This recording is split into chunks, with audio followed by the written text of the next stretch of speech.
자, 26페이지 공공재야, 공공재. 수능 특강 26페이지 공공재라는 제시문인데 좀 어려울 수도 있을 것 같아서 선생님이 한번 풀어볼게.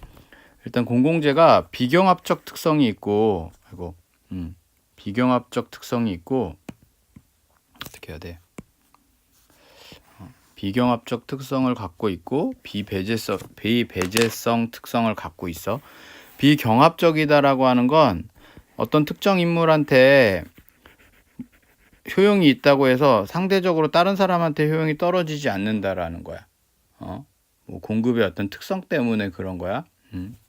그리고 비배제성이라는 건 일단 공급이 되면 누구한테는 주고 누구한테는 주지 않고 이러기가 쉽지 않다라는 거야. 국방, 치안, 공기 이런 것들이. 그치? 그러니까 뭐 비경합성도 마찬가지지. 뭐 국방 같은 경우에도 내가 국방의 어떤 이득을 한다고 해서 옆집 아저씨가 그 이득을 경쟁하진 않잖아. 그치? 일반적으로는 경쟁해. 일반적 사물 내가 뭘 생산해서 팔고 이럴 때 그 희소성이라고 하는 게 하나밖에 안 나오면 내가 사면 이 사람이 못 사는 것처럼 영향을 미치는데 서로 이런 순수 공공재, 특히 이제 이런 것들을 순수 공동재라고 하는데 비경합적 특성도 갖고 있는 거야. 그치?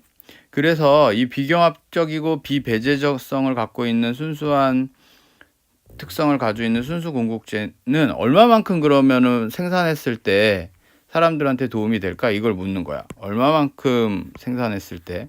좀 키워야겠다. 오케이.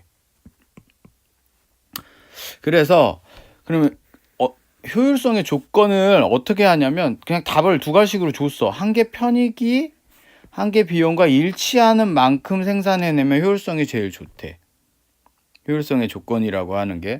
그래 놓고 그럼 이게 무슨 뜻인지, 이게 왜 좋은지에 대해서 글들이 지금 쭉 설명이 들어오고 있는 거야. 됐니? 그러니까 효율성의 조건이 한개 편익과 한개 비용이라고 하는 것이 일치할 때다.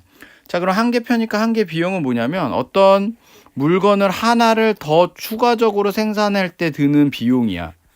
뭐 이런 조건을 비췄는데 뭐 공장을 세운 다음에 공장에서 무슨 뭐를 100개 만들고 101개를 만들 때 드는 전체 비용, 공장 비용을 100분의 1로 하고 뭐 101개 분의 1로 하고 이런 뭐 경제적 용어인데 그냥 지금에는 그렇게 어렵게 생각할 필요는 없고 하나를 만들 때 추가적으로 드는 비용, 하나 만드는 비용이고 한계 효용은 그 하나가 생산돼 갖고 실질적으로 우리한테 어떤 편익을 주는지 그게 편익이야. 그러니까 비용과 편익이 하나를 생산하고 만들어냈을 때 이득이냐 비용이냐 이런 것들이라고 그냥 생각을 하면 돼. 자, 근데 재밌는 게 우리가 이제 공공재라고 하는 거, 순수 공공재라고 하는 거가 제재잖아.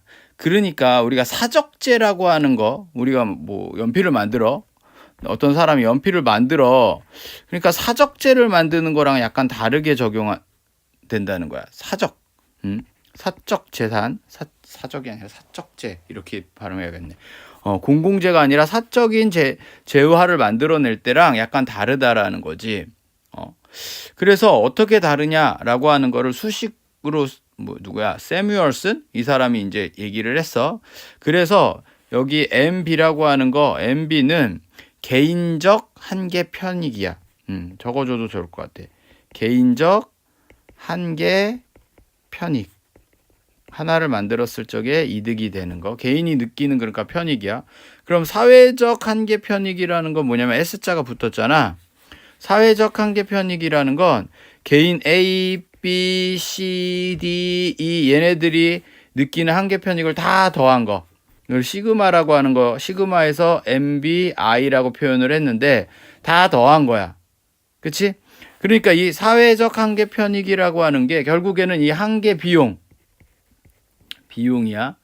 한계 비용과 일치해야 된다. 여기 있자. 한계 편익이 한계 비용과 이거를 이렇게 수식으로 쓴 거야. 근데 사회적 한계 비용 편익이라고 하는 것과 한계 비용이라고 하는 걸 이렇게 얘기를 해준 거야. 됐어? 근데 한계 비용은 사적이나 공공재나 다르지 않대. 그러니까 그냥 이렇게 적어줬으면 됐고, 한계 편익은 사적과 공공재, 얘는 공공재고 얘는 사적인 거를 구분해 갖고 이렇게 나타낼 수 있다라고 얘기를 한 거야. 그리고 요게 실질적으로 어떻게 그래프로 나타나는지가 바로 아래 그래프고, 실제 이 제시문은 그 아래 그래프를 정확하게 읽어내는 게 굉장히 중요할 것 같아. 자, 그래서 그래프 있지? 그래프를 잘 읽으면 돼. 그래프를 이제 그래프 옆에 있는 걸 쭉 읽으면서 설명을 할게. 얘는 이제 사실은 최적 상태를 한계 편익과 한계 비용이 일치하는 그 조건을 지금 도표 그래프로 이제 설명을 하고 있는 거야. 한번 볼게.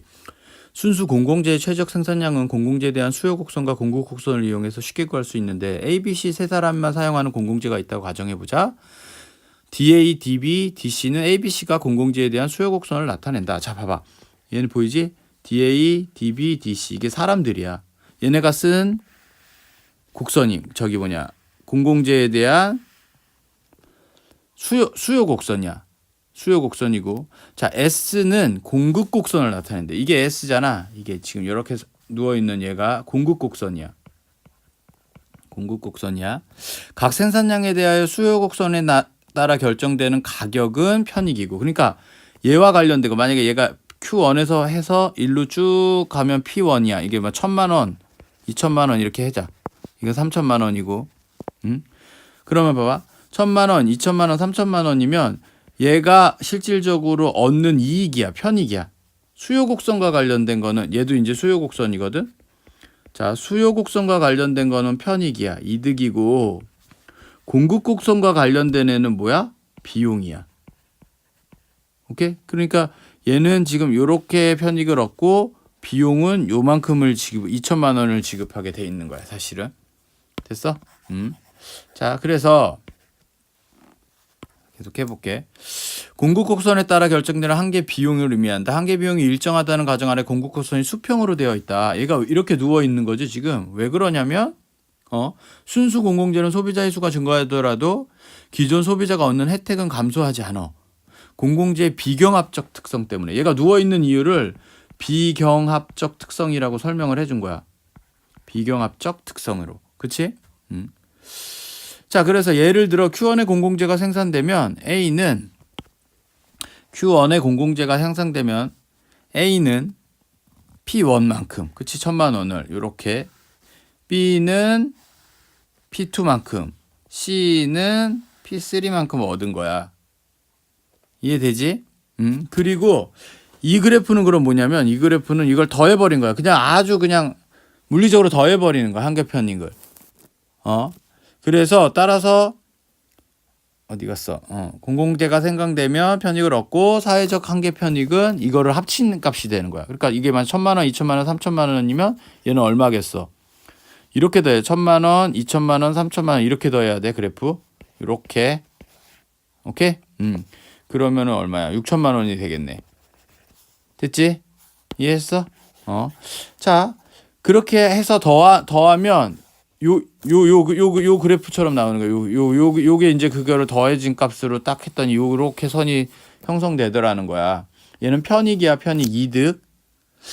자, 이렇게 공공재 수준에 대한 사회적 편익은 수요 곡선을 수직적으로 합친 값으로 구할 수 있고, 요걸로 구할 수가 있고, 수직으로 합친. 자, 근데 만약에 어떤 생산량에서 한계 편익이 한계 비용보다 크면, 뭐 이제 여기 봐봐. 편익이 비용보다 크대. 그치? 이렇게 되면 생산량을 증가할 때 편익이 비용보다 많이 증가하므로 사회 후생이 증가한다.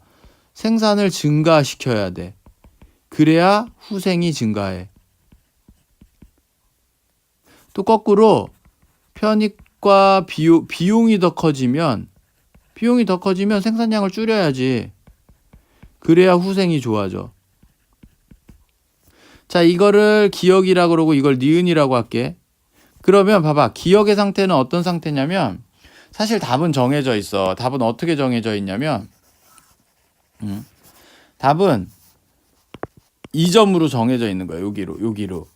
그래서 Q1만큼 했을 때 비용도 P2고, 얘가 얻는 모두 편익도 P2야.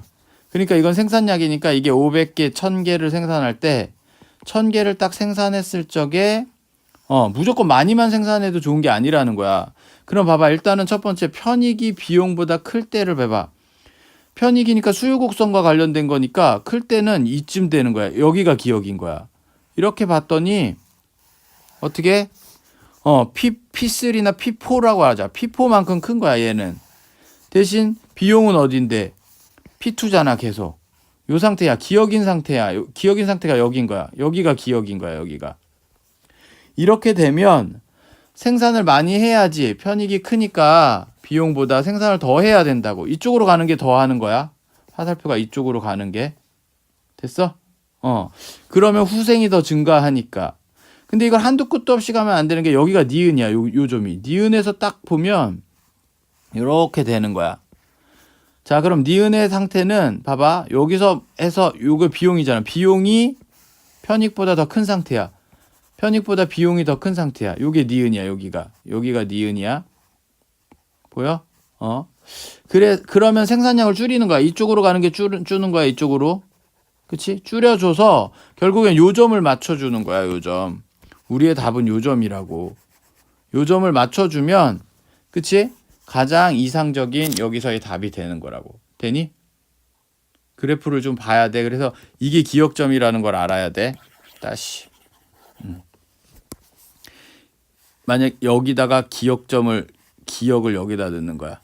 그러면 쭉 올라갔을 때, 그치? 편익은 여기. 비용은 여기. 비용은 무조건 B2야. 비용은 픽스가 돼. 편익이 비용보다 큰 상태야. 이 위의 상태가 기억인 거야. 그치? 니은은 어딘 상태야? 여기야. 쭉 올라갔을 때 편익이 비용보다 작아지는 거야. 그치? 그럼 생산량을 줄인다고. 생산량을 높인다고. 그때 사회적 후생이 좋아지니까. 그럼 언제? 일치할 때. 요때가 답인 거야. 요만큼 생산해야 돼. Q1. 이게 몇 개를 생산하는지 잘 모르겠지만. 됐지? 그래서 그래프를 정확하게 좀 읽어보시면 그렇게 어렵진 않을 거야. 문제도 뭐 안 읽어져서 어려운 거지 얘를 딱 파악해 주시면 그렇게 어렵지는 않을 거야. 옛날 알았지? 옛날 화이팅!